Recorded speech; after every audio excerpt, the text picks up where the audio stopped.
Assalamualaikum warahmatullahi wabarakatuh. Perkenalkan, nama saya Sabrina Zahra Siddiq. Saya dari manajemen pagi A semester 5, NIM saya 241222027. Di sini saya akan menjelaskan UAS Studi Kelayakan Bisnis dari Pak Rizky. Soal pertama yaitu PT Jaya ABD ingin memulai bisnis peternakan ayam di wilayah yang rawan banjir. Mereka melihat peluang besar dari permintaan ayam di wilayah tersebut, tetapi khawatir dengan risiko operasional dan penyakit ternak. Lalu yang A, identifikasi risiko utama yang dihadapi bisnis ini. Yang B, usulkan strategi mitigasi risiko untuk mengurangi dampak negatif terhadap bisnis.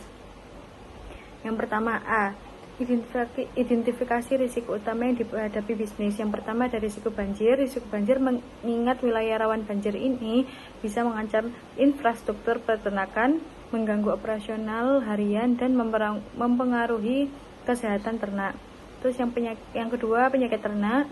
Penyakit ternak ini kondisi lingkungan yang lembab dan sanitasi yang buruk bisa meningkatkan risiko penyakit pada ayam seperti flu burung atau penyakit pernapasan. Yang ketiga, seperti risiko finansial, biaya perbaikan pasca banjir dan penanganan penyakit bisa sangat tinggi dan mempengaruhi profitabilitas. Yang keempat, ada gangguan pasokan. Banjir bisa mempengaruhi logistik seperti pengiriman pakan atau distribusi hasil ternak.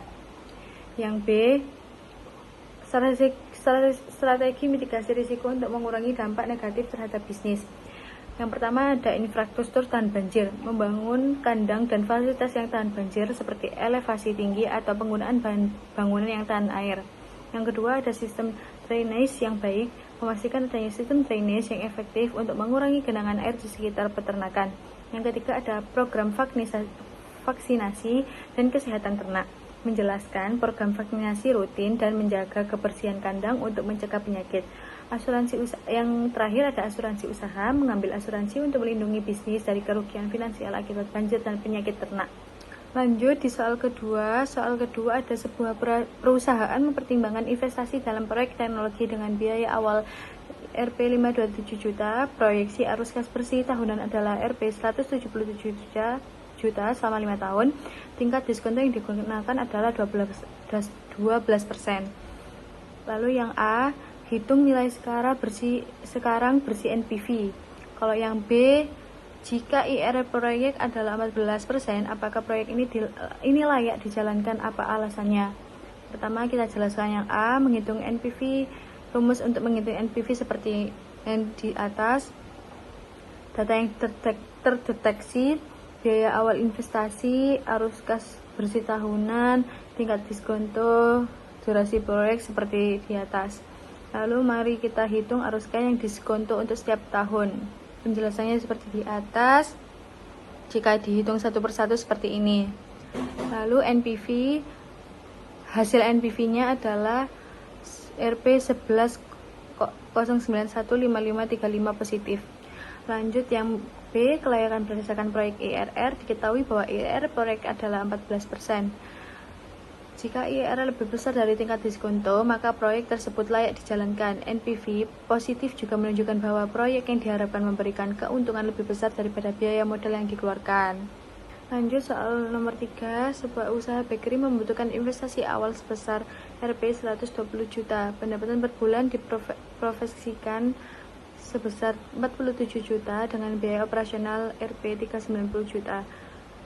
Yang ditanyakan yang A, hitung waktu balik modal payback period. Yang B, apakah usaha ini layak dijalankan jika waktu balik modal maksimal yang diharapkan adalah 2 tahun. Mari kita pembahasan yang A, menghitung waktu balik modal payback period. Waktu balik modal dihitung dengan rumus berikut.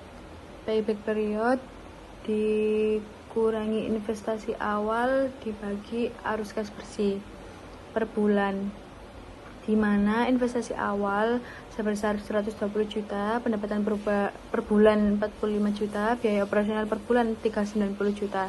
Arus kas bersih per bulan dapat dihitung dengan mengurangkan biaya operasional dari pendapatan. Arus kas bersih sama dengan pendapatan dikurangi biaya operasional sama dengan 40 juta, dikurangi 390 juta sama dengan 8 juta.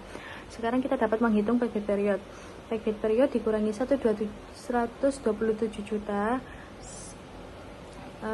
dikurangi 15,875 bulan.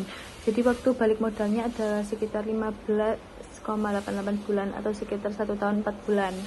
Lanjut yang B, apakah usaha ini layak dijalankan jika waktu balik modal maksimal yang diharapkan adalah 2 tahun?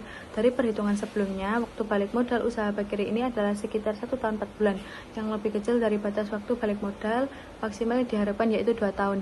Karena waktu balik modalnya lebih cepat daripada 2 tahun, usaha ini layak dijalankan. Lanjut soal nomor 4. Pertanyaannya, sebuah bisnis catering memiliki biaya tetap Rp 77 juta per bulan. Biaya variabel Rp 25.000 per porsi. Harga jual per porsi adalah Rp50.000. Yang ditanyakan yang A, berapa jumlah porsi yang harus dijual untuk mencapai break-even point? Yang B, jika rata-rata penjualan per bulan adalah 2.000 porsi, apakah bisnis ini menguntungkan? Mari kita jelaskan yang A terlebih dahulu. Yang A, menghitung jumlah porsi untuk menghitung break-even point. Diketahui biaya tetap sebesar 77 juta, biaya variabel per porsi 25.000, harga jual per porsi 50.000. Maka BEP per unit adalah BEP dikurangi 77 per 50 dikurangi 25 dikurangi 70 juta dibagi per 25.000 dikurangi 3.080 porsi. Jadi jumlah porsi yang harus dijual untuk mencapai break-even point adalah 3.080 porsi. Yang lanjut yang B, apakah bisnis ini menguntungkan dengan penjualan 2.000 porsi per bulan? Untuk mengetahui apakah bisnis menguntungkan, kita hitung laba atau rugi dengan penjualan 2.000 porsi. Pendapatan dari penjualan 2.000 porsi, pendapatannya ini 2.000 dikali 50.000 sama dengan 100 juta. Biaya total sama dengan biaya tetap ditambah biaya variabel. Biaya variabel sama dengan 2.000 dikali Rp 25.000 sama dengan 50 juta. Biaya total sama dengan Rp 77 juta ditambah Rp 50 juta sama dengan 127 juta. Laba atau rugi sama dengan 100 juta dikurangi 127 juta sama dengan minus 27 juta. Dengan penjualan 2.000 porsi, bisnis mengalami rugi 27 juta. Jadi bisnis ini tidak menguntungkan pada penjualan tersebut. Lanjut soal nomor 5. Pertanyaannya, sebuah perusahaan minuman herbal ingin membangun pabrik di luar kota.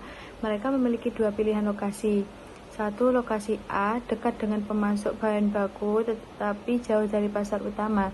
2. Lokasi B, jauh dari pemasok bahan baku tetapi dekat dengan pasar utama. Faktor apa saja yang perlu dipertimbangkan dalam memilih lokasi ini? Berikan rekomendasi berdasarkan kelebihan dan kekurangan masing-masing lokasi. Yang pertama, analisis lokasi A. Kelebihannya, biaya transportasi bahan baku lebih rendah, pasokan bahan baku lebih stabil dan dapat diandalkan, risiko keterlambatan bahan baku lebih kecil.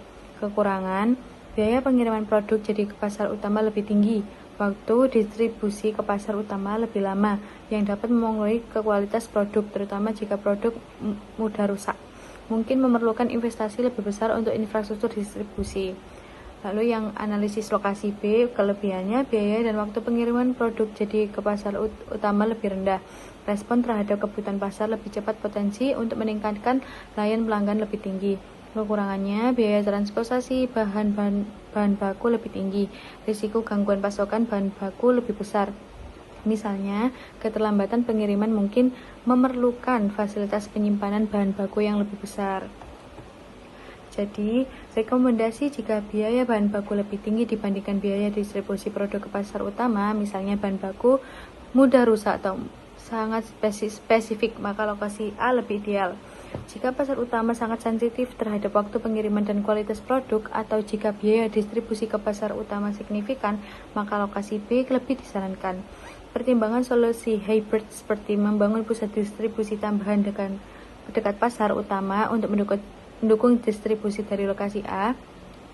Lakukan analisis lebih rinci dengan menghitung biaya total transportasi, operasional, dan investasi, serta mempertimbangkan potensi pertumbuhan di masing-masing lokasi.